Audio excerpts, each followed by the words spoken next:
Então, se você observar essa agenda, vamos fazer uma analogia que eu sempre faço no Checkmate Global sobre o que aconteceu nos Estados Unidos e o que acontece no Brasil. Observe como, depois de um tempo, subiu alguém de direita que resgatou aqueles valores que antes estavam enfraquecidos.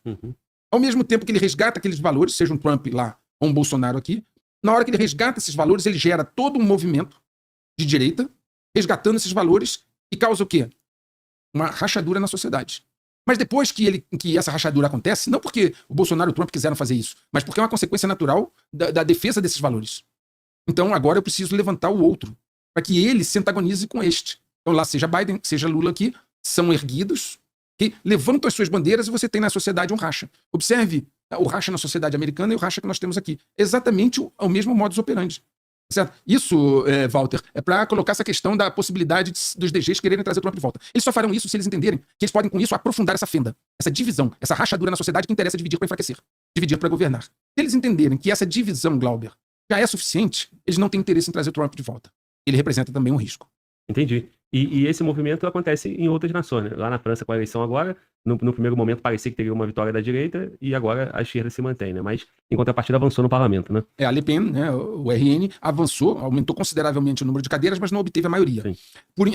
Qual foi a estratégia do Macron e da esquerda?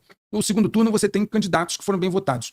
Todos aqueles que não estavam, assim, na ponta, que eram do grupo centrista ou de esquerda, renunciou em favor do outro. Então você polarizou a eleição. E assim a esquerda teve uma votação expressiva, porque polarizou, e o grupo centrista do Macron teve uma votação razoável. Mas ninguém lá, hoje, tem a maioria. Então, ou você vai ter uma aliança dos centristas com a esquerda, ou a Le Pen, que é a direita, não conseguiu ter a maioria, mas o crescimento foi exponencial. Olha só, observe bem, Glauber. Olha como é que é essa situação. Você tem na Itália Meloni, né, que é um governo de direita, ela está lá, a primeira-ministra Meloni, e ela está fortalecida. Você tem na Hungria também um primeiro-ministro forte. Né? Você tem agora essa questão na França, você teve na Holanda, a Alemanha, partidos de direita estão sendo bem votados. Então você começa a causar também na Europa essa mesma rachadura. Porque dividir para governar é isso. A estratégia, veja bem, nós somos muito latino, muito emocional. Os DGs não são. São estratégicos, frios e pragmáticos. Okay? O que é melhor para mim? Dividir. Então eu vou apoiar os dois lados. Eu vou apostar nos dois cavalos. Na verdade, através de um e de outro, de certa forma eu mantenho a minha influência. Ao mesmo tempo que eu polarizo o país, crio antagonismo, crio divisão, crio o jogo de uns contra os outros, e enfraquece esses países. Vamos lá, Glauber, aqueles que nos ouvem, vêm. Você está vendo isso acontecer na China? Os chineses brigando nas ruas? Porque lá tem essa conversa, né? Você não vê isso na Rússia, você não vê isso no Irã, na Coreia do Norte, por motivos óbvios. Claro. Na democracia, eles vão movimentar isso de tempo em tempo, né? Você não consegue movimentar lá da mesma maneira. Sim. Ainda que a Rússia seja uma democracia onde tem eleições. Mas a eleição... Tem um vencedor, mas... A eleição é manipulada lá. No Ocidente é o que mais se fala das manipulações das eleições no Ocidente, né? Sim. Então não vamos falar muito de processo eleitoral porque é complicado. Sim. Mas a questão principal é o seguinte: você não vê no bloco antagônico divisão, mas você vê divisão no Ocidente. Então, entende como por baixo de tudo tem uma estratégia aplicada meticulosamente durante décadas? Você pode dizer assim para mim, Glauber, todo mundo que está no Ocidente, que de alguma forma colabora para essa estratégia, sabe disso? Não, a maioria não sabe.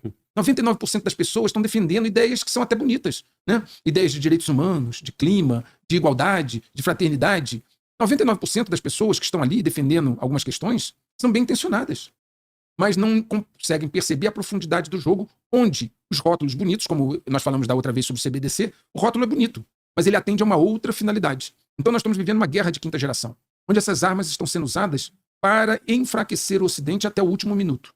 E você pode ver que essa alternância de poder entre direita e esquerda beneficia a divisão da sociedade. Se beneficia a divisão da sociedade, atende ao esquema estratégico DG.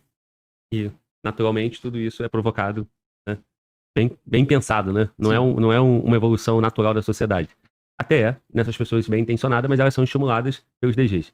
Sim, você poderia, Glauber, ter pessoas com visões distintas numa sociedade, né? Inclusive com essas alternâncias, mas que não houvesse divisão na sociedade. Olha, você ganhou, de hoje em diante você é o meu presidente, vou te apoiar. Eu ganhei. Não, agora vocês vão me apoiar porque somos todos um só, um país só. Não é o que nós estamos vendo. Antigamente tinha